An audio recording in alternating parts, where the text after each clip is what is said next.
This is Contractor Sense with Ruth King. Welcome to Contractor Sense. Here you discover ideas, tactics, news, and information that matter to your contracting business and you. I'm your host, Ruth King. This episode is sponsored by HVAC Trust Books. Go to hvactrustbooks.com to discover how this tool can help you close more sales. Thank you for joining us. Here's how we will help your business and you today. The month of October is Women Business Month. And in honor of Women's Business Month, I am interviewing amazing HVAC women. Today I talk with two from Weather Engineers, Amy Hardin, who is Service Manager and Duct Cleaning Manager, and after the break, Desiree Day, Commercial Maintenance Technician. Amy, we'll start with you. Welcome to Contractor Sense. Good morning. Thank you. Great to be here. My pleasure. So I think in all reality, you were in one of my service manager classes, 10 years ago, 15 years ago now?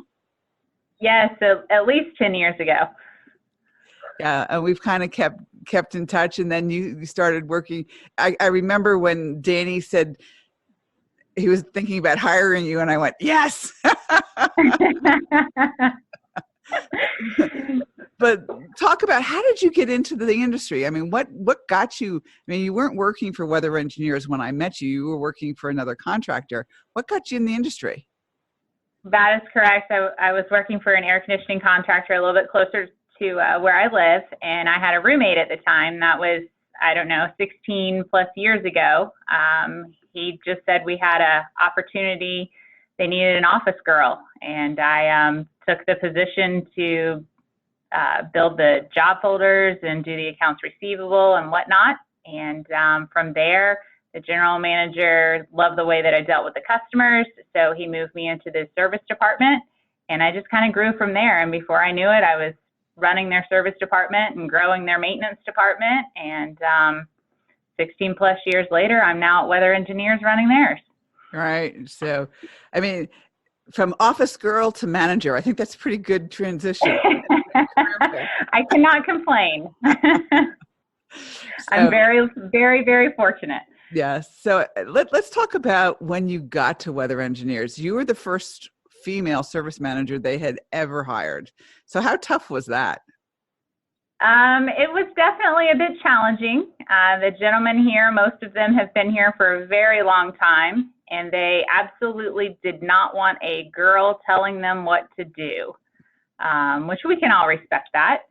And it took I would say a good solid year to just earn their trust and their respect, and know that I would have their back no matter what. So it's definitely an adventure. Yeah, and one that's worked out very, very well. Now, you do not have a technical background, correct? That is correct. I couldn't go out and fix a unit if my life depended on it. So how did you solve that situation? I was fortunate enough to have a technical supervisor who is my right hand. He is able to help and assist all of our field personnel, whether it's service technicians, maintenance technicians, or installers, either by phone or heads out to the job site and helps them that way. So we work as a team, and it is absolutely amazing. And he also does some billable work, correct? Oh, absolutely. He's still responsible for generating certain revenue based off of his skill set, so that we can obviously afford him. And he does an amazing job with that. He definitely pulls multiple roles and exceeds at all of them, which we are very lucky to have an asset like that. All right. Will there be a time where he's going to have a helper, i.e. as the company grows? Do you see that happening? Another absolutely. Supervisor? Yes. Hopefully by the end of this year, we will slowly transition him into more of a leadership role as far as our training facility that we have here. We have opened a training facility in our warehouse, and he's going to lead a lot of the hands-on training so that we can get the younger generation more than just book knowledge, and be able to move forward from there, so we can train our personnel how we would like them to be with the great attitude and things like that. Absolutely. So from a perspective of managing, now, for those of you who haven't figured this out yet, Weather Engineers is one of my clients, and I've been working with the Weather Engineers since the mid-1990s. So it's been a long transition, and I've watched the company and helped the company grow from that perspective, and helped Amy over the years, I would hope. Yes, absolutely. And so one year we're doing our budgets. And I walk into Amy's office and say, surprise, you now have duct cleaning. How did you react to that? I was a little overwhelmed by it, that's for sure. Not knowing much about duct cleaning and trying to once again earn the trust and respect of a different group of guys and grow the department and make it profitable. And of course, with your help and my manager, Danny's help, we have been able to do that and have turned it around and have made it pretty successful. Of course, we have a great sales gentleman as well who does an amazing job. So, yeah. You want another one? Sure, why not? So in all the years you have been in management, what one thing would you impart to our listening audience, the things that you wish you had known, when you first started, and what you see as the best thing that has helped you become the great manager that you are? Let's see here. Probably a lot of the training, honestly, that I've received from going through your classes, Ruth, as far as the finances and really understanding the numbers. I had my background in college was accounting, but there's always many sides to numbers. So having your guidance and your help from previous company and certainly with this company helps tremendously. The best thing I've learned from management is, honestly, I just love working with my field personnel, my office personnel, and we have really become a pretty good tight-knit family. And it's enjoyable to be able to learn about them and experience their families and just watch all of them grow tremendously, which is amazing. That's the best reward I could get. Very good. Any final words that you would like before we take a break?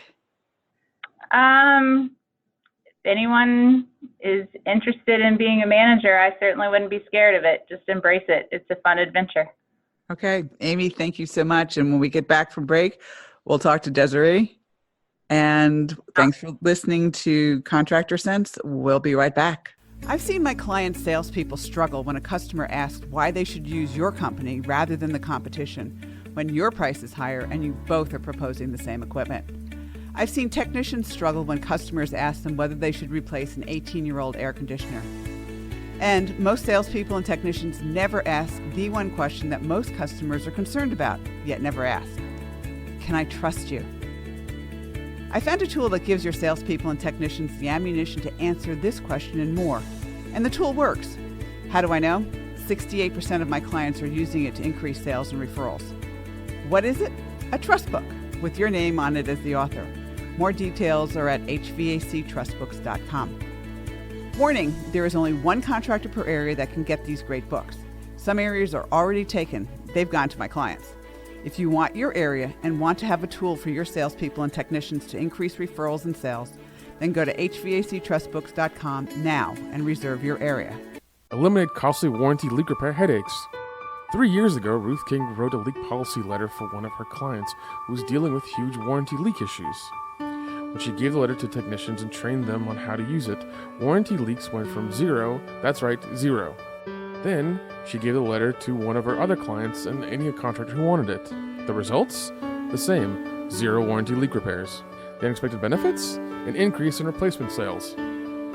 Ruth shares the letter with anyone and everyone who wants it.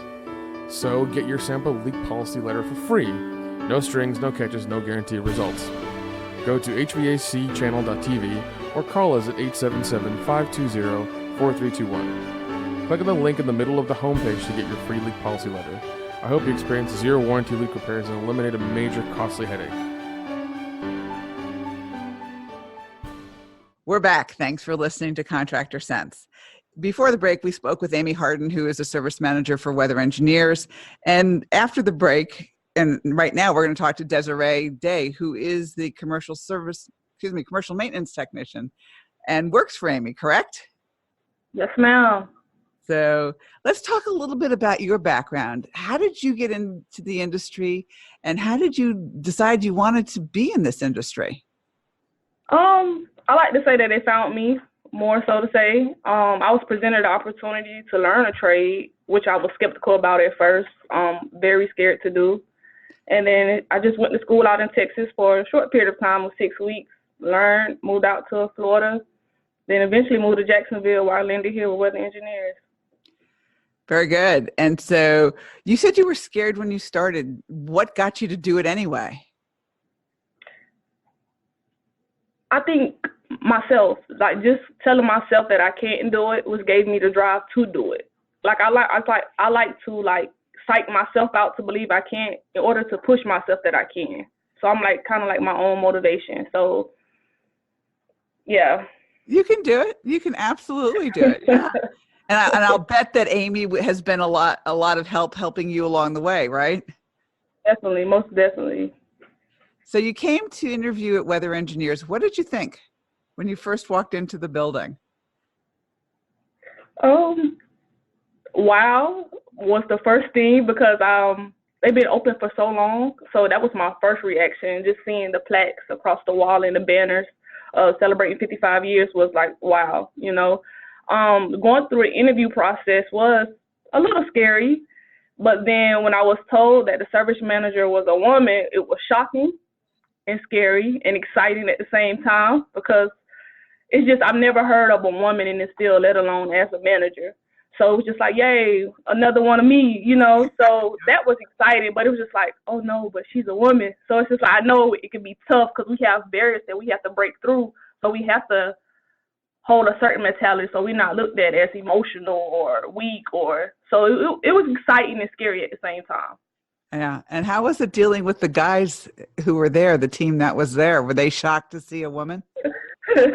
Very much so. But I thank Amy for breaking that barrier first. So I didn't get it so bad. It was just like proving myself that I'm able to do the things that they're able to do. But believe it or not, a lot of guys have been willing to help. I could pick up the phone and call them with any problem, any question, they'll answer and walk me through, if anything, any situation that I have going on. How has the customer reaction been? Should we laugh at that one too? Because, oh my gosh, a woman's walking in the door. It's been like both. Good and, you know, it's ups and downs, you know, more so good. It's like, okay, wow. So you're here. Okay. And it's just like, well, you got anyone else coming with you? Do you need anything? Like so far, the men in the household, it's just like, well, can I help you? Can I help you? And it's just like, no, this is my job. And for the women, it's just like, well, it's so good to see a woman, you know, so it's been a good feedback. Yeah, I would imagine the women once the women get over the shock of seeing a woman, they're actually more comfortable with you, whether or not they say it, than they are with the guys in their house, because there's a better sense of and level of safety with a woman rather than a guy. Yes, ma'am. So do you take them around so that they can see what you're doing? For sometimes, yes. Usually if I go into a home, I'm going into their home, so they're more than welcome to follow me around. I think within like the first 5 minutes that they see that, okay, she knows what she's doing, then finally they'll go relax. But then with some people, it's just like, okay, we're going to walk around the whole time just to get them more comfortable. And I don't have a problem with that because I totally understand you're not used to seeing my face. You're not used to a woman coming into your home. So it's a new experience for both of us, but they're more than welcome to follow me around. And do they ask you a lot of questions? Because my sense, and I don't know this for a proven fact, but my sense is that they're more comfortable asking you a question than they would be asking a guy a question. Yes. And I try to create that with the customers to give them to make both of us more comfortable. That you could ask me, I'm willing to answer. And they'll say, well, I didn't ask the last tech, but just to ask you since you're here, I get that often too as well. And just that being comfortable with each other to be able to even ask me questions. Yeah. Do they pay attention more to you? Like if you offer them a maintenance agreement, are they more likely to say yes, do you think, because they trust you more?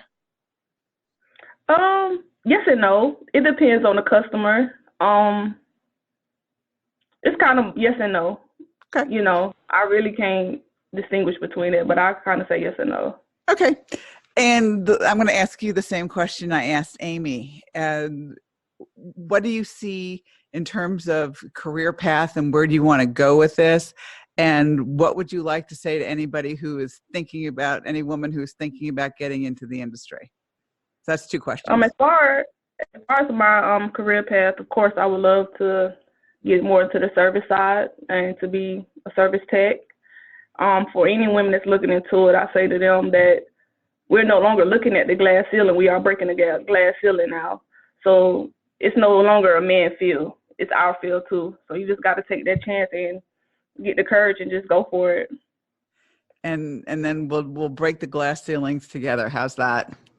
That sounds like a plan. Okay. Any final thoughts that you'd like to say to the audience? No, ma'am. That is it. All right. Well, Desiree, thank you so much for being with us and sharing and knowing that there's more women coming in the industry, and we appreciate everything you're doing and appreciate everything that Amy's doing too. Thank you. All right. And thank you for joining us. Choose one thing you discovered and implement it in your business. These ideas, tactics, and strategies help you make more money, have more free time, and give back. If you like today's program, spread the word. Please review this podcast on any device you're listening to it on. Help a fellow contractor make more money too. For comments or questions, call me at 770-729-0258 or email Ruth King at hvacchannel.tv. Thanks for listening. Have a great and profitable day.